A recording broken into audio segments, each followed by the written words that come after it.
Hello, everyone. Hello, how are you doing today? This is another episode of Naturalist Elf. If you notice, I'm here out of the regular studio today. I'm not in some elaborate place. I'm out of the old gym studio today. But thank you for tuning in to this show of Naturalist Elf that we air every Tuesday at 6 p.m.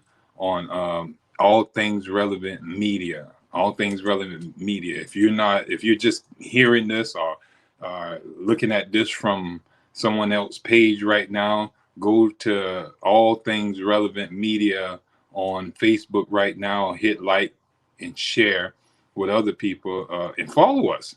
But also, you can go to YouTube and you can go to all things black media, all things relevant black media, and also hit like and share there as well, and follow that page as well, where you can get all the updated shows that we have, even the shows that we've done previous. You can go in and look at those shows and enhance yourself in all aspects of life, all things that are relevant.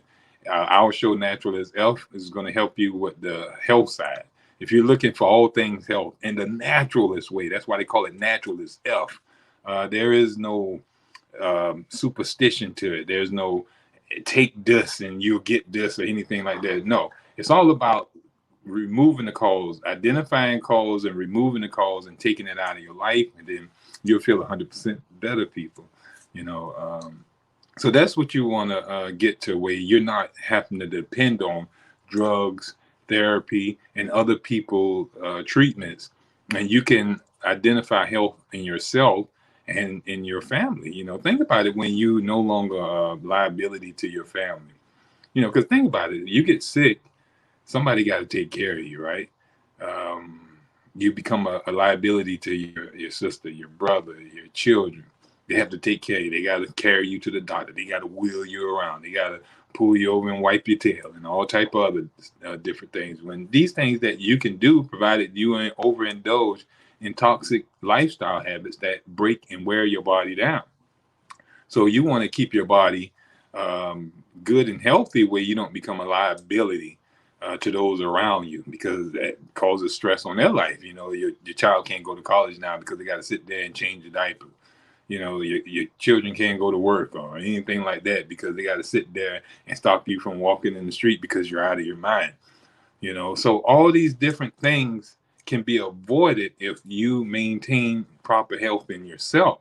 And this is how we have to look at disease, and this is how we have to look at health. Don't look at it as like, I can eat what I want to eat, I can drink what I want to drink. It doesn't just affect you. Your lifestyle habits and your environment also affect others as well. Because if you're sitting in there smoking in the house with your children, it's affecting their lung. If you got air wicks and candles because you're talking about you want it to smell good and you burning out demons and all type of stuff like that, you're actually causing air pollution in all those who are in your house. You're driving out demons, all right. You're gonna drive us out. You know what I'm saying? You're poisoning us out of the house. You're using all these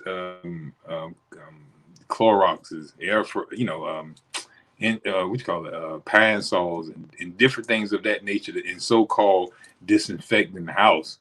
You know, you're going to remove everybody out of the house when you keep doing that. Now, it doesn't kill you outright. That's the thing about some poison. That's why people don't see it as threatening, because it don't kill them outright. They don't just die outright from using these poisons. So they don't see the poison as damage.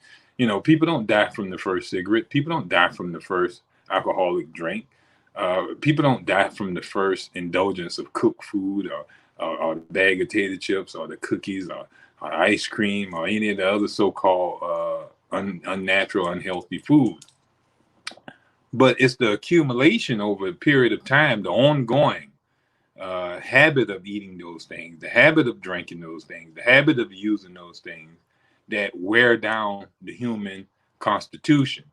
The human body is endowed with a lot of energy and endowed with strong health principles. But if there's a toxic poison that keep being introduced to the body, it will itch at the body's health until it wears it down into a weakness.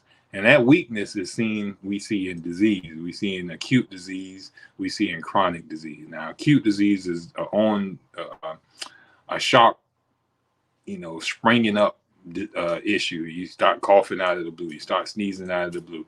You start having diarrhea out of the blue. You start having eruptions erupt from your body out of the blue. Now, that's an acute disease where the body that's sharp, brought on real sharp, real quick to free the body of waste. Now, chronic disease is one that is long standing, that the body doesn't have enough energy to throw it all out at once. It can't do the house cleaning all at once. And it's too much in there to try to keep up with doing so. So it's more of a chronic issue. It lasts a long period of time. You take out a little bit of trash. You don't take out all the trash at one time like you do in an acute disease. You start taking out a little bit of trash out that you see in a chronic disease. It's a chronic issue. It's a long-standing issue. You're going to be cleaning up for the next couple of months, and stuff like that. So that's what the chronic disease is. But that's not what we're talking about today. Our topics today were adrenaline junkies, and stimulation requires more stimulation. The dopamine depletion. We're going to talk about stimulation is irritation, and disease from overstimulation, and how to maintain emotional poise. Now, this is what a lot of our diseases result from as well. See, disease is not just from one thing. Had it been just from what we eat, we probably would never get disease. But it's because of what we eat, what we drink, what we breathe, what we think, the stress levels, lack of exercise. It's a multiplicity of things that are combined together. Had there been just one sin, we might can keep on going. But we have a multitude of sins, that are breaking and wearing our body down. I mean, we got ants biting at us, we got spiders biting at us, we got lizards biting at us, we got all type of insects worn at this flesh, because I'm just saying that those are parasites that's coming to eat us away of our house and home because of our toxic accumulation. But adrenaline junkies, what are adrenaline junkies? Our lifestyle is pretty much we are adrenaline seekers. We're looking for the rush. We're looking for a high, in other words. Now, a lot of us, we get that from, if we're not getting it from, marijuana, cocaine, alcohol, or other, drugs, or you'll say poisons that stimulate activity in our body, or stimulate activity in our minds, stimulate activity in our limbs and stuff like that. So any type of drug is a stimulant, and pretty much to say it's going to stimulate activity. Some may depress activity, but there's going to be some stimulation somewhere. It's going to stimulate another area where it's going to cause a drop in stimulation in one area. If you got a lot of activity going on in your brain because of damage, and you take something that damages your hand, your body is going to send blood from here to here. So it's less action going to be here, more action here. So there's a depression here, and there's a uptake here. All right. So that's how medicine works. If I have a problem in this area, I cause an issue over here, and the body have to redirect this energy from here to here. So this stops while this is being taken care of. But once this is taken care of, the body goes right back over here to its initial work of fixing something that is damaged there. So adrenaline junkies is what we see in taking all type of different poisons and in any manner, and not just poisons. We have those who don't even take poisons, or don't even, when I say poisons, I'm talking about, your drugs, your recreational or medicinal or herbal. your tonics, such as liquors and teas and coffees and different things of that nature. But there are some that are not chemical adrenaline junkies, chemical dependent uh, uh, adrenaline junkies. We also have junkies who are in relationship. They love to be in multiple relationships. Who sex junkies get a high from over consumption of sex. You got some who sit in front of the television and adrenaline junkies from television, watching shows that are emotionally, jumping from one thing to another. And we're going to break that down in just a little bit. But you have all type of adrenaline junkies, people who are on Facebook looking for something to cause their heart to race, give them a spike. They're looking for the next spicy post. They're looking for the next spicy TikTok. They're looking for something, they're trolling the mayor page to find out the next thing that they can lash out at him about, or knowing that he about to say something retarded or say something that's just not ideal, and they ready to lash out. It's a rush. It's a rush and attacking those people, even though it might be a good thing to attack them because you're speaking truth and stuff. But at the end of the day, you're getting a rush from it. You're releasing adrenaline, and you get addicted to doing it. So now you not only looking at his page, when it pop up, you're actually trolling his page, or her page.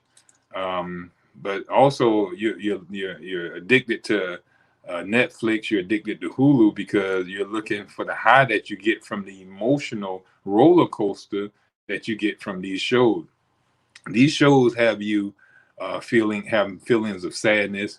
That's a low. That take you to a low feeling, and then it takes you to a high feeling of rejoicing that this person found his lost mother, or this person found love, or he came out from being broke to being rich and on top of things. So you go from the lowest low. That's what most of these shows. That's how you know it's a really good show. It just take you to the lowest low and then catapult you up to a high, so high that you have this rush, this dopamine release in your brain. And this constant release of dopamine over a period of time will eventually carry you into a state of depletion, because you're going to constantly need more dopamine release, more adrenaline rushes to get that same high. The first time you rode a roller coaster, it was exciting. You were like, I want to go faster. I want to go faster. I'm going faster. And like, oh man, that was just amazing to be on the Gabatron, to be on the mind bender, to be on the mind buster, mind train, whatever, the so-called ride of the time that is just so exhilarating. But after you ride it a couple of times, that's why most parks have to keep upgrading their rides, because you eventually get tired of it, because there's no more thrill to it. There's no more thrill. Even though it's the same velocity, it's the same motions that should produce the same adrenaline. It's just that your body has now become less acceptable to that stimulation. It need more. It's like tolerating that stimulation now. So it need more of it. It need something bigger and badder. So they build a bigger roller coaster. It's higher now, and then you have a bigger fall, and that's what I'm talking about. Oh God, I felt my heart come out my chest, and then you ride that 10, 15 times till, hey, it's like you can do it eating the sandwich now. You can do it while talking on the phone. Yeah, man, I'm riding this roller coaster. It's boring. But just 10 rides ago, it was, my heart is coming out of my chest. So now you want to go and ride the next thing around the corner that's even bigger, that got an even bigger drop. And when you start riding that, oh God, the thrill has come back. So we're always seeking the next best thing to give us that rush, that dopamine release. That dopamine release is where we're getting our pleasure from. We're getting this pleasure. We always seeking pleasure. So we eventually wear out our pleasure centers. This is where the dopamine depletion comes in. We wear it out where it's no longer able to give us that high anymore, and we're steady trying to constantly doing things that are really toxic in our life to try to put ourselves in an adrenaline state. Some people jump off of rocks into rivers just to get that high. They put themselves in death-defying situation just to have that adrenaline rush, like they're cheating death. So eventually over time, we put ourselves in situations where we no longer can have that sensation, and that is a terrible situation to be in. But that dopamine depletion is when we're no longer able to have pleasure in life. Everything is kind of dull and listless, all because we overindulge in this over a period of time now. And we're going to talk about later on, just before we finish, some of the diseases that results in this dopamine um, overstimulation that causes a depletion of that dopamine. Just to give you an example of one, you have problems of it can cause damage in certain areas in your deep limbic system where you have the inability to love. You just don't have that. You don't get no pleasure out of loving nothing. Like there's no pleasure in anything, so you just have no love for anything. You don't love doing this because you get no reward from it. You get no pleasure from it. It's no dopamine release in it. Sex, you overindulge in it. It's become a point where there's just there's no pleasure to it anymore because there's no dopamine being released when you're having the so-called uh, sexual experience. You didn't have it too many times, too many people, too often. You just over stimulated yourself. But the stimulation is a form of irritation. That's what we don't realize as well. The stimulation that we get from always being in a fight or flight response, or releasing dopamine, the stimulation causes irritation in our body. You know, if you stimulation is irritation. You know how some people say you smoke marijuana is stimulating your mind. It's stimulate my mind, Craig. Let's stimulate my mind, Craig. Well, stimulation is another term for irritation. I got to irritate something to stimulate it. How you stimulate a mule? You chop them across the back. How you stimulate a horse? You strike them across the back. That's irritating them. That's not, you're not rubbing them saying, let's go, baby. No, you whip them. I mean, you gorge at them. So when you lash at these organs and tissues and tell them, because most times when your body is not properly functioning, it's doing so because it's fatigued.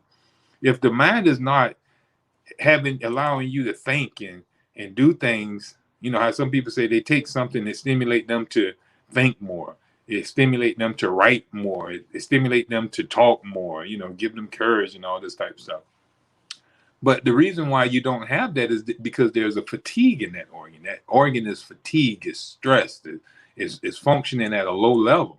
So when you irritate it, you cause more blood to come to that area. Now, more blood to that area is going to get more function. So if there's no blood in the area, it's less functioning.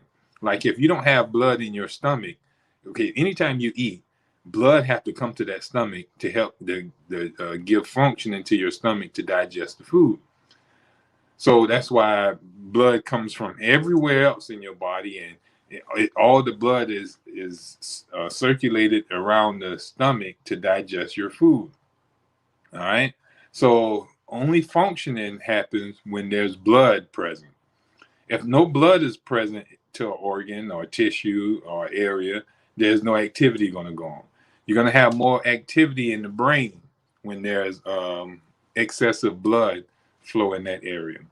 If there's no blood flow, there's going to be less action in the brain. So if we're constantly irritating with poisons, poisons get into our body, we smoke, and that irritation goes in and start irritating the body to release dopamine, that's going to be a stimulant. It's going to be irritating to produce more.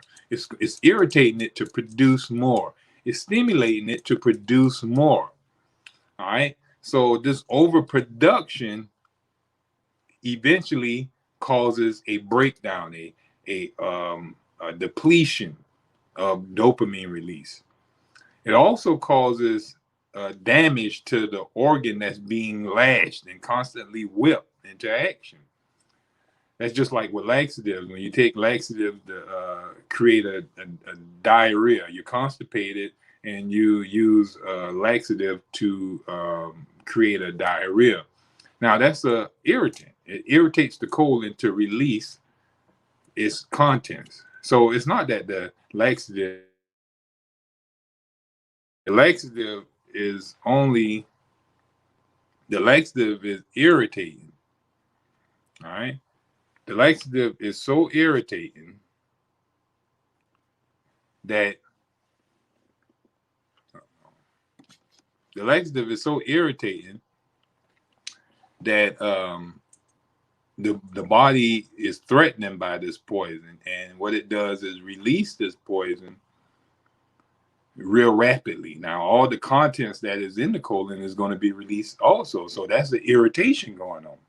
All right. So now over time, excuse me, over time that irritation is going to cause the colon to harden, and it's going to require not only but one laxative to cause that same irritation, or that movement. It's going to have you're going to have to use two laxatives in a couple of weeks. All right. Then you're going to have to lose 3 couple of months after that. Then you're going to need 4, then you're going to need 5, then you're going to need 6, until that laxative is no longer going to make you, the body is not going to respond to that laxative. You're going to have to use a whole nother poison or another irritant. All right, yes ma'am, I'll definitely give you a call. But you have to use a whole different irritant to get the same movement. Now that's when you start losing toleration. That's when the body starts tolerating the poison. If it tolerated poison, there's not going to be any movement. So you got to use another poison to get another movement. This is the same thing with the roller coaster. When you start tolerating the poison, or you start tolerating the excitement, it's no longer exciting anymore. Your body loses the ability to feel threatened or get a rush from the poisonous intake or the poisonous excitement. So here it is. You have to use more. Stimulation requires more stimulation. Continued stimulation requires more continued stimulation to get the same desired effect. To get the same effect of that rush, jumping off of a seesaw is not going to be exciting as jumping off a mountaintop. Jumping out of an airplane is even more exciting than that. So to get the same stimulation, to get the same excitement, it's going to require more and more stimulation to get that same effect from the initial use. Just like we see in crack addicts, they're trying to get that first one was blew their head off, and now they need more. They're chasing that initial excitement. They're trying to get that back by using more and more and more and more until they just die.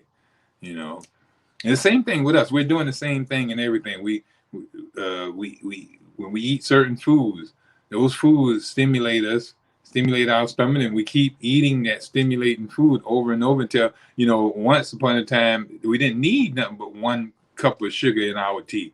Now we need the whole bag in there to taste the sugar. Now that tastes sweet. It wasn't sweet when we had just that 1 cup. Now when we begun drinking it, oh man, this is too sweet. This 1 cup of sugar. But now, we can put more sugar. The alcoholic, one drink used to get him drunk and tipsy, but now he can drink a whole bottle without getting the effects of what the one drink used to do for him. So here it is, toleration has set in, or accommodation. The body is now accommodating the poisonous substance. It's now accommodating the ongoing stimulation till it's no longer going to react or you get the same desired effect. So in doing so, you're going to need more stimulation. So this is where your addiction comes in. You're addicted to this thing now because you got to do it more often now. You know, you used to drink one drink. Now you have to drink a little more to get the same effect of the adrenaline rush, the dopamine release. So now you're doing your ritual a little more often. You got to ride bigger and badder things. You got to eat more toxic foods. You got to drink more toxic drinks just to get the same effect. You got to indulge with more toxic poison. The medical people got to give you more toxic drugs to get the same stimulation in your kidneys to filter out water. You know, they give you a little itty bitty diuretic at the beginning. Now you're taking 5 different forms of diuretics, water pills, high blood pressure medicine. So it's because your body is building tolerance to the poison. And that's not a good thing to build tolerance, because building tolerance is an accommodation, it's a metamorphosis. It's where your body is changing its function to deal with poisons instead of do what it was naturally designed to do.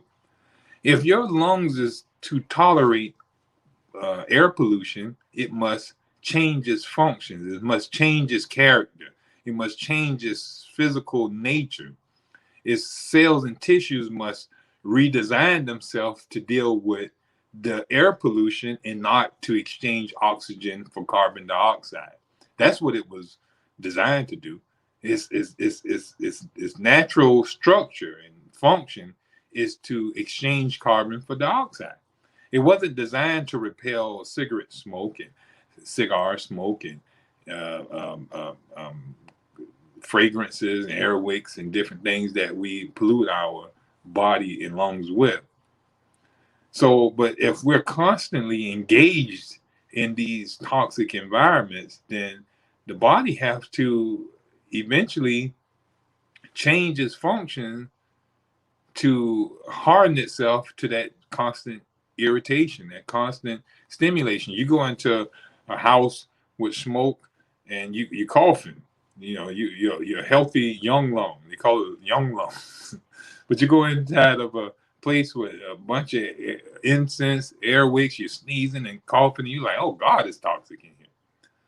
But the other people around you who live in that environment, they're like, what do you mean? We don't smell anything. We don't smell anything, you know. But then if you stay there and you stay there for many days and many weeks, you get to the point where you don't smell anything. And a new person come in and say, oh my God, what, can y'all put out those candles and take out the air wicks? It's toxic in here. But you have lowered your constitution, your physical constitution, by constantly engaging in this toxic stimulation.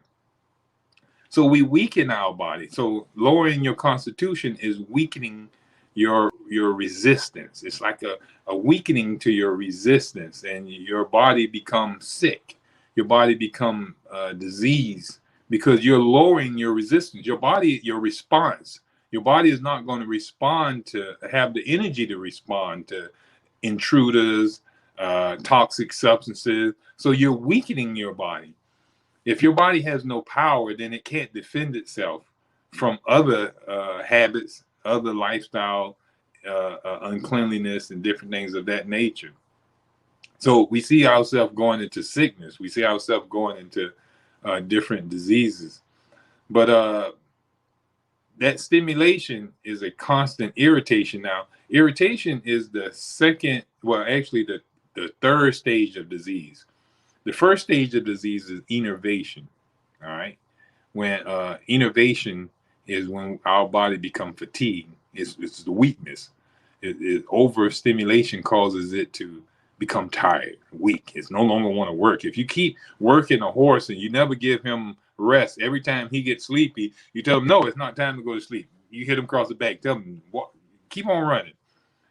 And after a while, he starts slowing down again. He want to rest, and you better no, get to work. And you chop him across his back again, and y'all galloping. He go to back to galloping. Every time you hit him, he go back to galloping. But every time if you keep this up, you'll notice that the first time he was able to go 4 more hours without slowing down. Now you notice that it's 3 hours between every lashing, 2 hours between every lashing, 1 hour between every lashing till he fall out dead. So it seems as though his energy is becoming 50% short every time between the lashing. But if you constantly give that to him, he eventually, like I said, end up falling out dead. Now imagine we do that with our organs and tissue. Our kidneys are begging to be left alone because we have fatigued our organs, our kidneys, by constantly filtering out alcohol, filtering out soda, teas, coffees, and other unnatural drinks. We've been getting rid of excessive salts and sugars and other crystals via the kidneys. We also been wearing out our colon by excessive eating, overeating, eating in wrong combinations, eating foods that are unnatural. The digestive tract have to constantly get rid of that waste. It can't make use of it, so it constantly getting rid of it. Now, when that organ no longer have the energy to get rid of it, it just sits there and calcifies, become a source of internal poison. Same thing with the kidneys. If the kidneys can't filter the blood of its crystals, those crystals are stored in areas of the body that eventually causes damage and irritation to those organs. So that toxemia, when the body becomes low in energy, the toxins are accumulated. That's stage 2, toxemia, where the blood become toxic, the cells and tissues are toxic because the kidneys and colon is not draining the toxins from the body because they're too tired. They're too fatigued. They've been overworked, overstimulated. So now they are tired and worn out. They need rest. And so the toxins in the body tend to accumulate while they're resting. Now, that accumulated toxins are inside irritating cells and tissues. That irritation causes inflammation. We start feeling pain and suffering from the irritating substances that are being stored in our body. Now, if those toxins are sustained for a long period of time in the body, it will damage those. That irritation would be a constant irritation to those cells and tissues, where those cells and tissues are hardened. They harden themselves to that constant irritation. They get calluses on them because if you keep irritating and scratching here, it eventually going to become. We'll see an ulceration first with blood and sores be there, and then eventually a big hardening, a scab appear that's protecting me from scraping it. So that hardening is a protective, but that hardening is a change in character.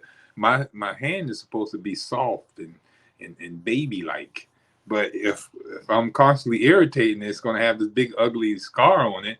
Now it's no longer functioning like a hand; it's functioning as a protective covering.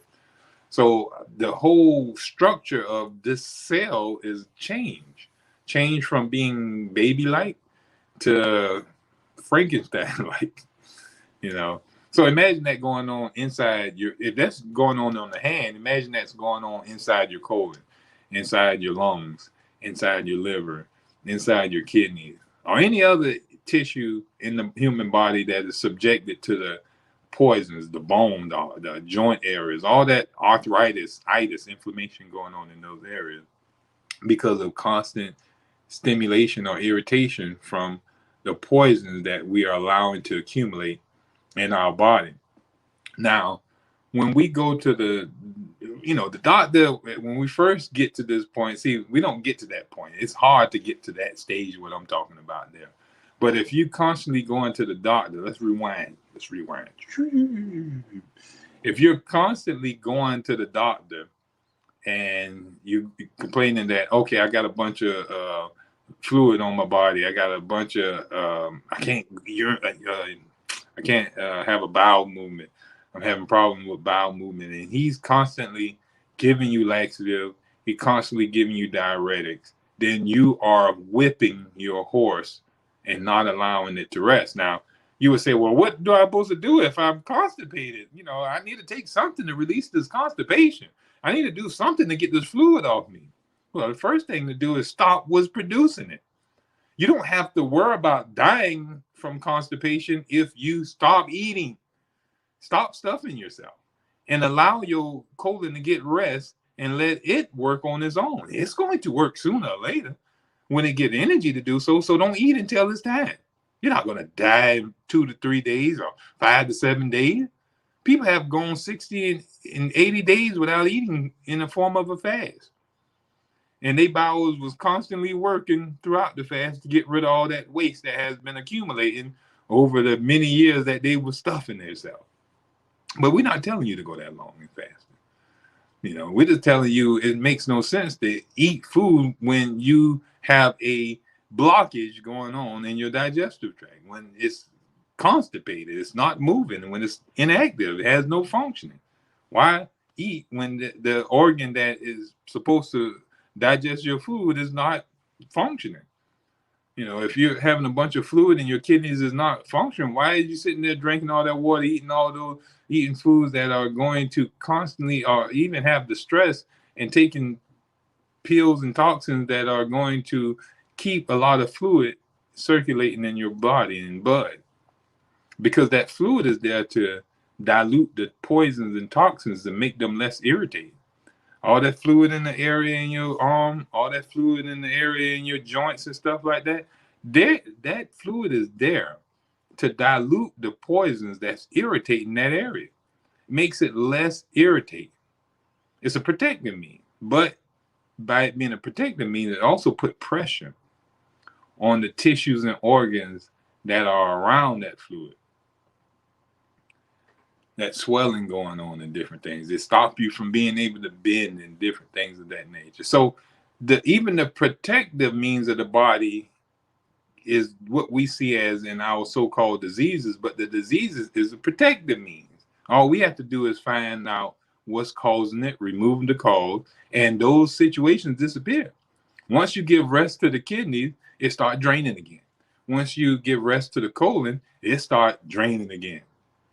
You know, so those organs and tissues that help filter out toxins out of the body will eventually come back active when you give rest to them. Overstimulation is going to stop their use and kill them.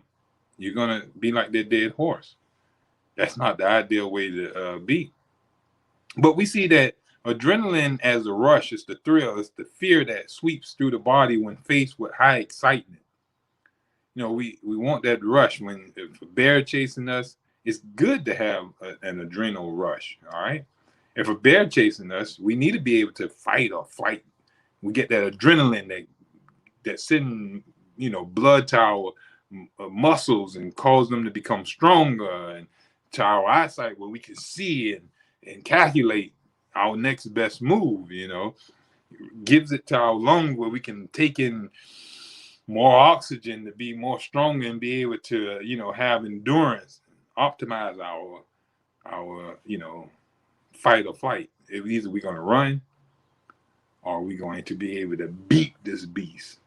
So you're going to have this stimulant that is released in your body to stimulate every function. If you're running, it's going to stimulate your legs and to be able to run faster than you ever ran before, buddy. If it's the fight, it's going to have you Joe punching better than you ever did before, because you're in a state of survival. All right. Now, when you are in these stress situations or in this fight response that's triggered from a threatening situation or the emotions that we're being released, because believe it or not, when you're sitting in front of these television shows and they got you feeling the emotions of sadness, they got you feeling the emotions of, you're actually living the life of those actors, and everything that they're going through, you're going through, even though you're not moving around, anything. You're sitting in front of a TV hypnotized. You're sucked into this TV like a zombie. You know, you don't even notice the people in the room around you for the next 30 to 45 minutes to an hour, however long the movie is. You're just sitting there. People can be talking to you. You done went in there and tried to talk to somebody while they looking at TV, and they didn't even hear you. You had to pop them a couple of times. You don't hear me? I'm trying to talk to you. Oh, baby, I was looking at the show. You know, buddy just got, robbed, and oh my God, it's just, oh man, you got to sit down and watch this. Yeah, you're tuned in. You're tuned in. It's like a hypnotism. It's like it got you linked into your prefrontal cortex. So you're going through all the emotions that these actors are portraying in these shows. So if they're running down the street, it's like you're running down the street and your heart starts beating a little more. If they're going through a problem, you feel the low sadness and different things of that nature. You start crying if they're crying, and all these sensations and feelings you're going through, these emotions. So your body releases electrochemicals when these emotions are triggered in your body. So not only are you, it's not just a good movie, your body is releasing chemicals to every emotion that your body evokes, be it from your own lifestyle, be it from exposure to television, radio, or what have you. So here it is. You got it where you might have something that invoke fear into you, like this so-called pandemic. They got everybody so much in fear, like, oh God, everybody about to die. The children about to die now. It was once upon a time at the beginning of this that hey, don't worry about the babies, don't worry about the kids. It's only in older people. And now it seemed like it trickled down from older people and went into the when most of the older people then been abused and died from it. They went down to the adults and started, saying that they are subject to it and that they are dying from it. And then once they, most of the adults, how I'm hearing it, most of them is bucking on this this vaccine and all this. So now they're going to the kids. They got to get rid of all this excess of drugs they done produce. They can't go dumping all them vaccine syringes in the sea, kill all the fish. You're trying to kill up all the fish and the sharks and stuff? No. That'd be a best place for them to put all their medicine. Matter of fact, one of the hygienist doctors used to always say it was best for us humans to gather up all the medical man pills and throw it in the ocean. It said it'd be good for the human race, but it'd be bad for the sea creatures. They're gonna die from all that dumps of poison and compounds that we throw into that ocean. But now we see that it's going down into the kids. It's like the kids are now being told that they're going to die. Our kids are going to die if they don't get vaccinated. Why are you telling people that? Now, and that's the story is being changed every month, seem like, and we're not catching on to that. They were saying that the kids don't even suffer this issue. It's like they had immunity at the beginning, and now it got to where they were saying that if the kids did get it, they had a 99.9% chance of overcoming it with little problems. They didn't really have no sensations or issues going through it. But now it's like, oh God, they're gonna die. Your kids is gonna die if you don't get vaccinated. Oh, please vaccinate the kids. They're dying left and right around here. Oh God, the kids dying. They're dying. And we're hearing this all over the radio. We're hearing this on the television. And it's crazy, man. We have to pay attention to what's really going on. But we have to keep emotional poise. We're lacking emotional poise in our life. But some of the diseases that result from our overstimulation is breakdown. Fatigue is the number one disease in overstimulation. It's breakdown. It's fatigue. Your body is no longer functioning. Fatigue is low functioning bowel. Organs used to function properly. I mean, you can have great function, like for in male will have a functioning in sexual organ. They could function like a little young kid, you know, until they overindulge or their energy levels get low and they don't function like they used to. They got to go and get something to get some more functioning. They got to go get some Cialises or some, what's the other thing? I know Cialis and some another one that uh, gives them back their energy, give them back that power, because there's not enough energy for that. It's not important. We can't be around here using up all our energy in sex when we don't have that much. We need to use that energy to keep you breathing, buddy. We need to keep that energy to keep your heart beating, to keep your mind thinking. So we don't have energy to just use haphazardly anymore. When you were young, you had buku of energy. It hasn't been squandered away yet. So you can just throw it away back to back. You can, have sex 10 times a day and be full power. Now, oh man, you got to sparingly use that thing once a month, once every 2 months or twice a year. you know. Otherwise, you won't have enough energy to have your life. After doing that, you be down for a couple of weeks. You have no energy. You suffer disease and different things. And that's just not just with men. That's with women as well. They start having issues showing that they're low functioning power too.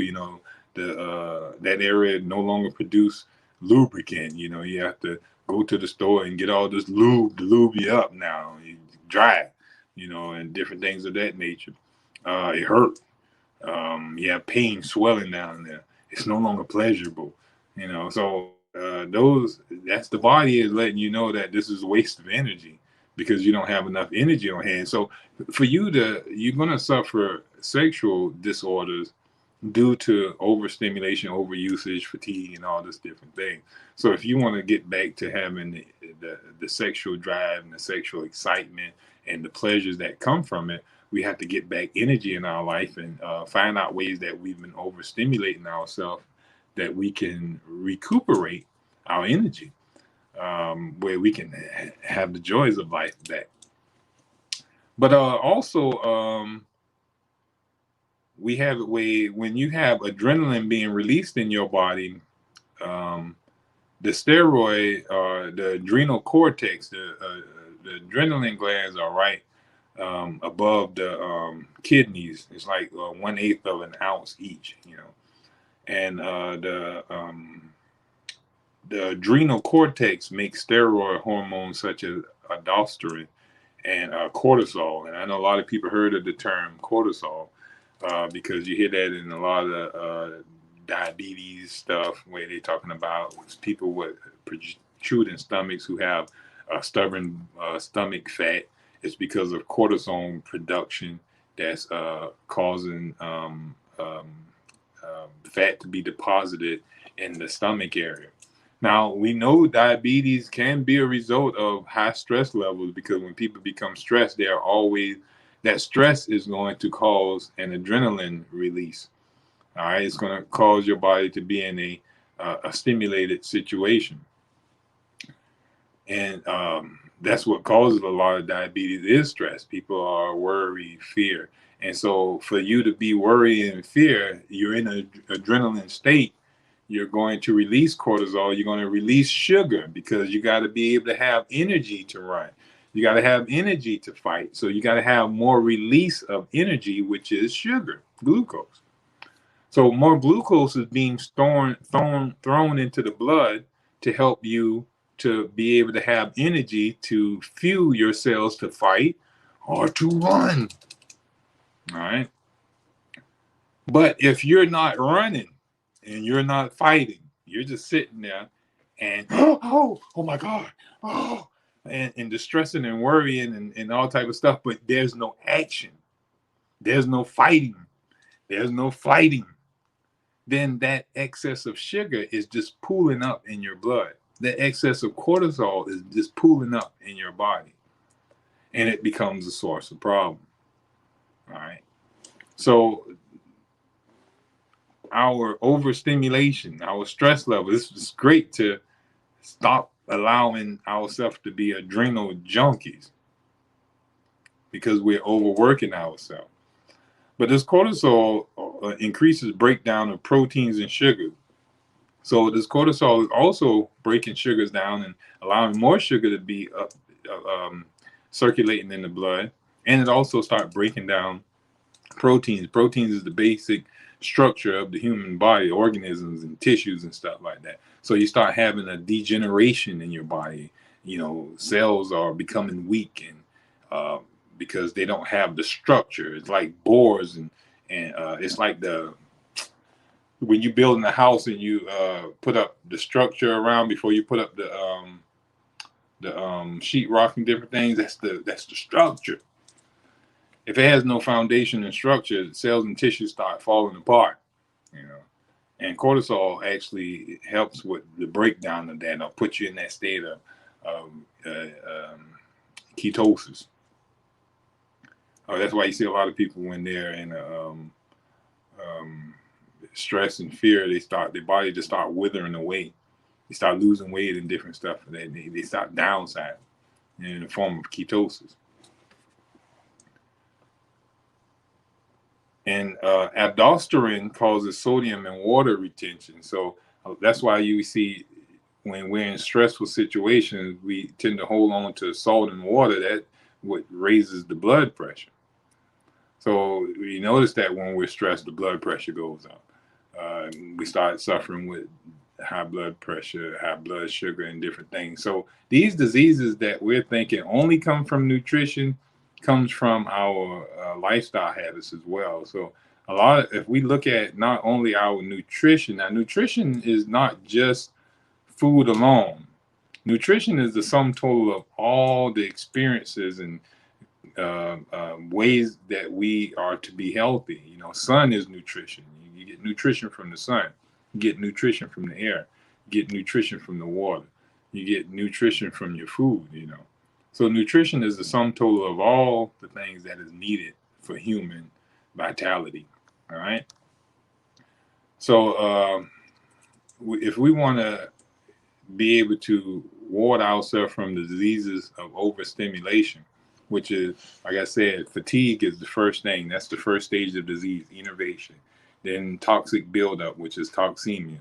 And then irritation from this toxic buildup, which brings on an inflammation.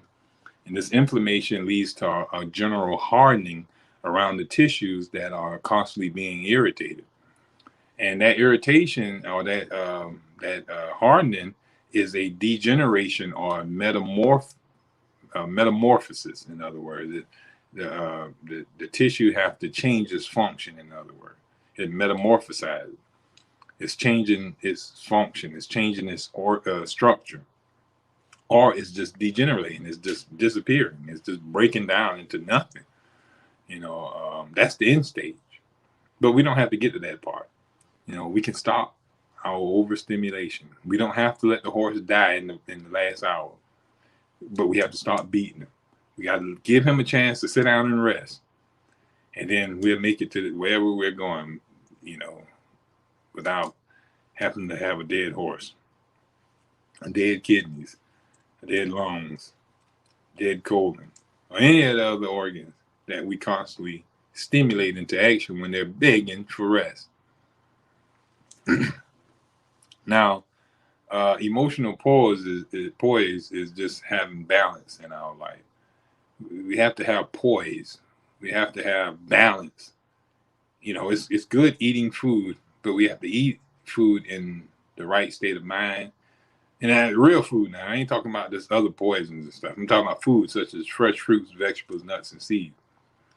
Those have to still be eaten in moderation, eaten in the right combination, eaten when truly hungry. When hunger presents itself, then we eat, and we eat all that hunger demands. Nothing more, nothing less.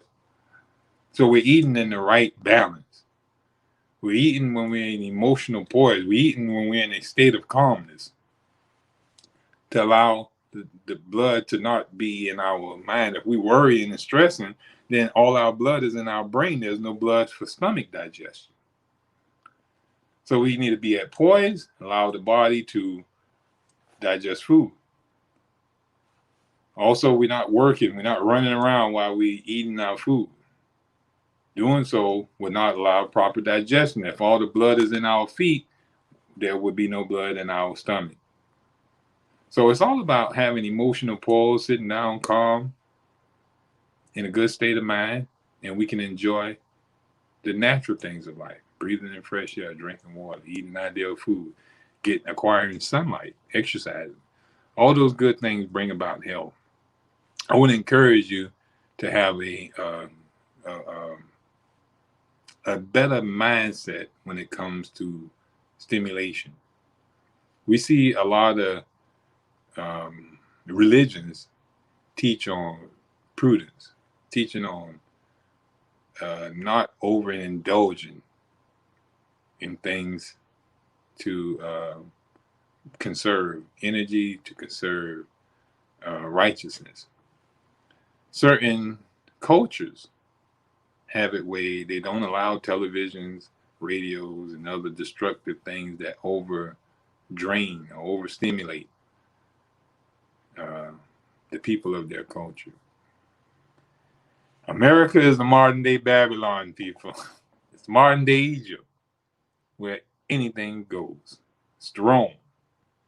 Anything goes. But even in this toxic world, we can go into our own wilderness and allow ourselves to preserve ourselves, to cleanse ourselves, to heal ourselves. It only takes for you to have a mind to live right. It takes for you to say, today I'm going to live. I don't care if the world around me is on fire. I'm going to live in such a way where I can preserve myself and be the light to many, where they can see what I'm doing. And I can actually help heal other people by allowing them to see that, yes, getting fresh air is ideal. Yes, eating fresh fruits and vegetables is ideal. Yes, exercising is ideal. Getting rest is ideal. Drinking clean water is ideal. Keeping emotional poise, not allowing myself to be an adrenaline junkie is ideal for health. All right.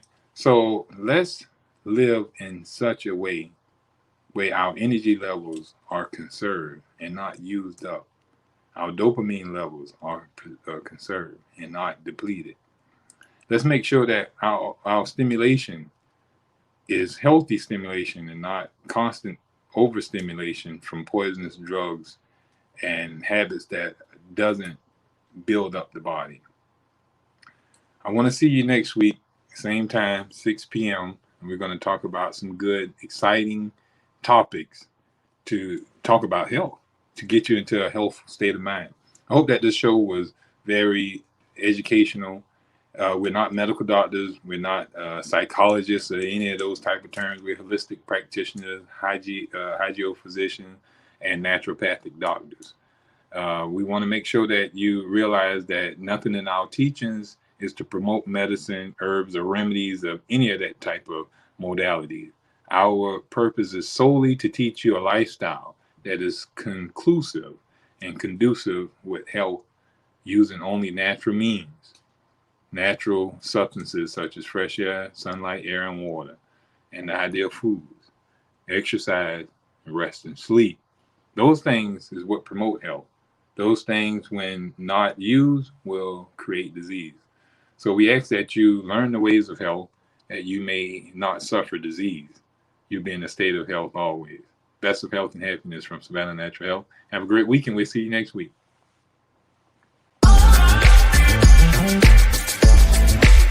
Thank you.